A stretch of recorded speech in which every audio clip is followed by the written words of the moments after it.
I mean, I really think I would say that like developing the ability to communicate well, there may not be a more important skill for you to develop just as a human and especially as an entrepreneur and a business owner. And let me give you a case in point. This little mug, I'm not supposed to have it. We went to this really cool restaurant on the water. I want to say Myrtle Beach. The waitress brought my cocktail out in this. I'm like, this mug is awesome. And I was like, do you guys sell these? I'll buy it. She's like, no, we're not allowed to. Chatted her up for a minute, and 5 minutes later, she told us to put it in my wife's purse. So you gotta learn how to sweet talk, you know? You gotta learn how to talk to people. I mean, no more important skill. Otherwise, I wouldn't have this mug. And that's a big deal.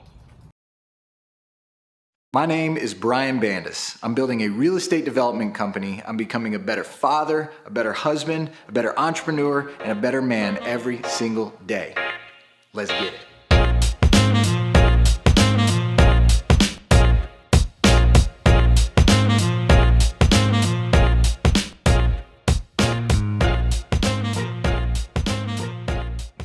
What's up, everybody? Happy Saturday morning.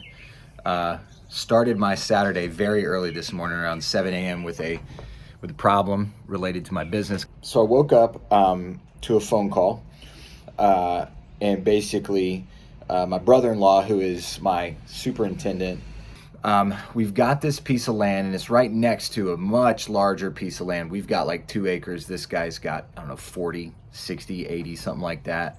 And we've run into him a couple times. He's kind of cool, but he's a little protective of his land, which I understand. I might feel the same way. So we've got a crew out there this morning clearing the property. They're knocking a bunch of trees down, etc. And the best way onto our land is this little driveway that he's got right next to the edge of our land. We've been using it. He's been fine with it, but he has asked us to sort of be careful of a couple of trees, like not to knock down trees that are across the property line. He's got the property staked. You know, please don't knock down the stakes, that kind of thing. And so our guys are coming in off of that little piece. We don't have an easement. It's his. He's just being nice and letting us. And so sure enough, he goes out, and these guys that are working out there for us this morning have knocked over these stakes, kind of created some ruts in the driveway. And so he's not real happy about it. And so he goes out, and my guys and him, they get into it, and they're jawing at each other, and they're cussing, da-da-da. And so he basically says, y'all can't use my driveway anymore. You can't get to your land. Find another way. Screw you. Like, good luck. I'm like, so the call I get at 7 a.m., of course, is our guy who's running that has called Jack, my brother-in-law, and said, hey, we're screwed. He won't let us use it. And we pissed him off, and he's being a jerk, and da-da-da. So I called him and just chatted with him, apologized. You know, I said, kind of asked him what was going on. He told me his side of the story. And so I just apologized and said, man, you know, they shouldn't have handled it that way, and I'm sorry, and we'll find another way on the land, and we're going to get it restaked for you, no problem.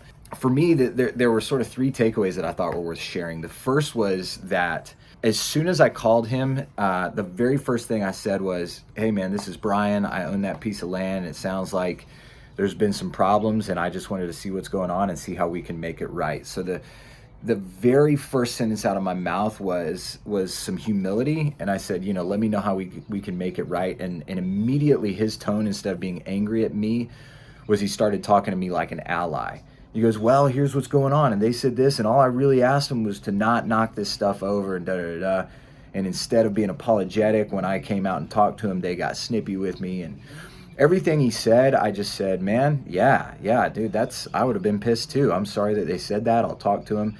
And so instead of being combative, by the end of the conversation, when I said, I'm really sorry, we'll find another way to get onto the property, we'll leave you alone, he was already like, man, don't worry about it. Y'all can keep using it. Thanks for calling, you know. So that the first takeaway for me was just the value of being able to come into conversation rather than being defensive, but with some humility and trying to be a problem solver.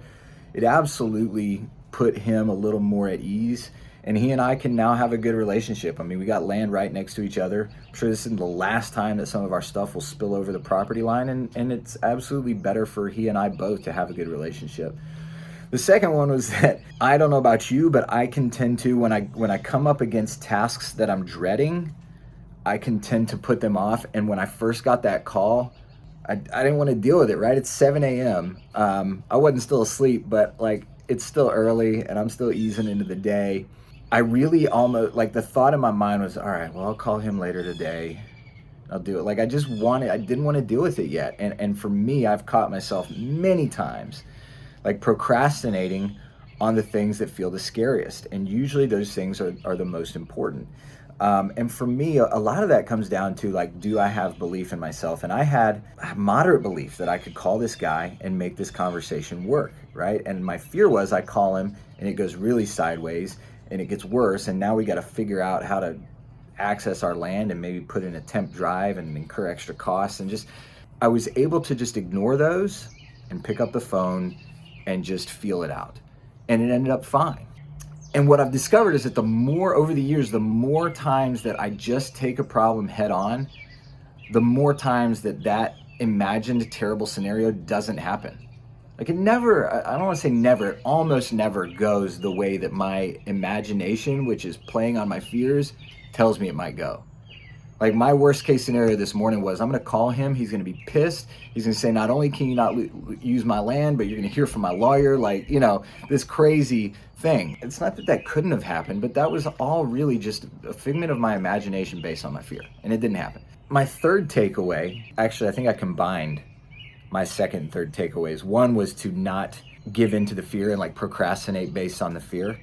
And the second one was to trust yourself. I have to sort of put on that CEO cap, right? Like, when a problem comes up like that, it's my company. The buck stops with me. I got to be the problem solver.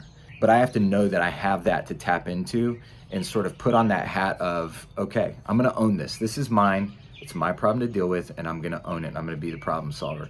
And sort of trust yourself and put on an extra layer of self-confidence. Okay, so I had this experience at FedEx yesterday, and I'm trying to ship a bunch of stuff for my business, and I'm trying to ship this package to the Philippines. And I was working with what had to be a new employee, and it sucked. He didn't know what to do. He kept asking me questions that I was like, aren't you supposed to know that? Like, I don't know. Can you please just, like, I'm asking you to ship this for me. But he didn't have any idea what was going on. He wasn't handling the situation well. Like, he was stressed. And so he calls the manager over, and the manager comes in, and she is just, like, relaxed and confident. And immediately I'm like, oh, okay, it's going to be okay. And what I was feeding off of was her level of confidence. She had not solved the problem yet. I could just tell that she was sure she could. And so I just waited for her to solve it, and she did. And it was fine. And so for me, I kind of am able to put this hat on, and I think that that's what helped this morning, is that I called the guy, and my demeanor was, let's solve the problem. I'm not freaking out. Everything's cool. I'm relaxed. And it put him at ease, and he knew that, okay, here's a person who's not reactive. Here's a person who's in control of himself and in control of the situation. And so learn to put that hat on and learn to trust yourself and step into that mode of, all right, I'm cool, I'm calm, I'm collected. It's problem solver time. So those are my takeaways. Takeaway number one, have some humility. Be patient, be kind, be humble. Number two, don't let your fear cause you to avoid the work that is most challenging. And number three, have some confidence in yourself. Put on that problem solver hat and go get it done. You are the CEO of your company. And frankly, even if you don't own a company yet, or you're not building a company yet the way I am, you can still be the CEO. This is going to sound corny, but of your life. You can approach it that way of, like, I'm a problem solver. I got this. And step into it with that confidence and that calm, and watch how people react to that. Hey, by the way, don't forget, help me out a little bit. Give me a little bit of that, maybe one of those, maybe some of that. Hope you guys have a great Saturday. I hope it started a little bit better than mine, but the rest of the day is going to be great. See y'all. I just realized, like, that my reflection basically is back there. Hope that wasn't distracting. Hi.